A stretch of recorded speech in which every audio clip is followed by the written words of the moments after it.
Hello படீஸ், இன்னைக்கு PRAN biryani hotel டேஸ்ட்டில் குக்கரில் எப்படி செய்கிறதுன்னு பார்க்க போகிறோம். வாங்க ரெசிபிக்குள்ளே போகலாம்.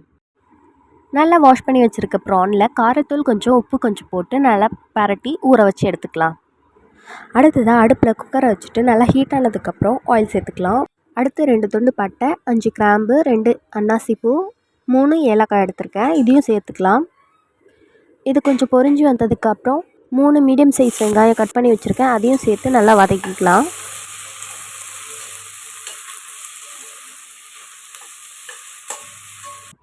ஆனியன் கொஞ்சம் வதங்கிறதுக்காக கொஞ்சம் சால்ட் ஆட் பண்ணிக்கலாம். கொஞ்சமாக காரத்தூளும் ஆட் பண்ணியிருக்கேன்.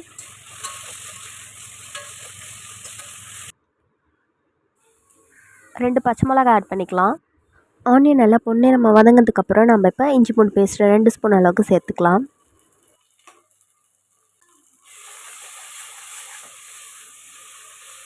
இஞ்சி பூண்டு பேஸ்ட் பச்சை வாசனை போனதுக்கப்புறம் நான் டொமேட்டோ ஆட் பண்ணிக்கிறேன். 3 மீடியம் சைஸ் டொமேட்டோ ஆட் பண்ணியிருக்கேன்.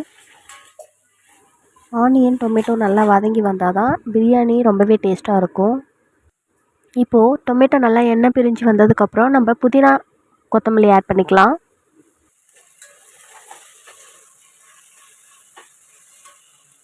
அடுத்ததாக 2 ஸ்பூன் அளவுக்கு பிரியாணி மசாலா சேர்த்துருக்கேன்.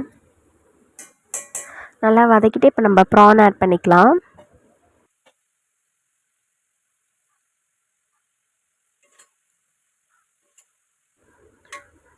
ப்ரான் போட்டதுக்கப்புறம் ஒரு 3 மினிட்ஸ் நல்லா குக் ஆகட்டும். இது கூடவே 1/2 ஸ்பூன் அளவுக்கு மஞ்சள்தூள் ஆட் பண்ணி மிக்ஸ் பண்ணி விட்டுக்கலாம்.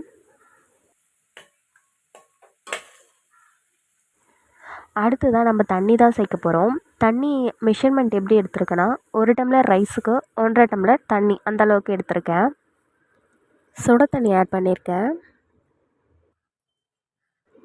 தண்ணி நல்லா கொதி வந்ததுக்கப்புறம் நம்ம அரிசி சேர்க்கலாம். அரிசி 20 நிமிஷம் ஊற வச்சு எடுத்து வச்சுருக்கேன்.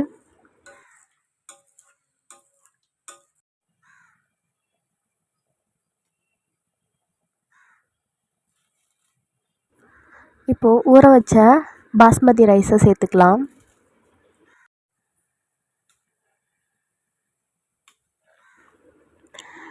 இப்போது நல்லா மிக்ஸ் பண்ணிவிட்டு நம்ம இந்த ஸ்டேஜில் உப்பு தேவைப்பட்டால் போட்டுக்கலாம்.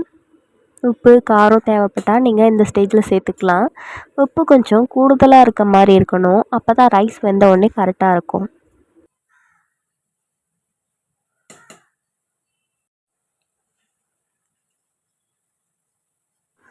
ரைஸ் போட்டதுக்கப்புறம் உப்பெல்லாம் செக் பண்ணிவிட்டு ஒரு கொதி வந்த உடனே குக்கர் மூடி போட்டு மூடி வச்சிடலாம்.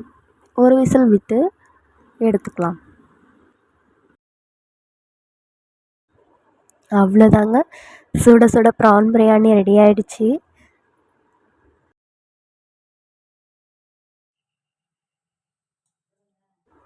இப்போ கிளறி பார்க்கலாம்.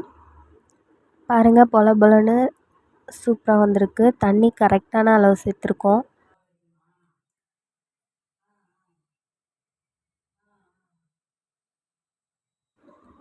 ரொம்பவே டேஸ்டியான ப்ரான் பிரியாணி சர்வ் பண்ணுறதுக்கு ரெடி ஆயிடுச்சு.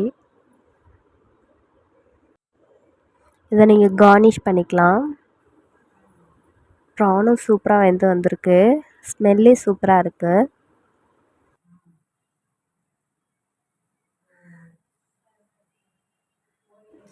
இப்போ நான் இதை சாப்பிட்டு பார்த்து எப்படி இருக்குன்னு சொல்கிறேன். நிஜமாக சொல்கிறேன், சூப்பராக வந்திருக்கு. ரொம்பவே டேஸ்ட்டாக இருக்குது. நல்லா பொல பொலன்னு ரைஸு சூப்பராக வந்திருக்கு. நீங்களும் இதே மாதிரி வீட்டில் ட்ரை பண்ணி பார்த்துட்டு எப்படி வந்துச்சுன்ட்டு கமெண்ட் பண்ணுங்கள். நெக்ஸ்ட் வீடியோவில் பார்க்கலாம். பாய்.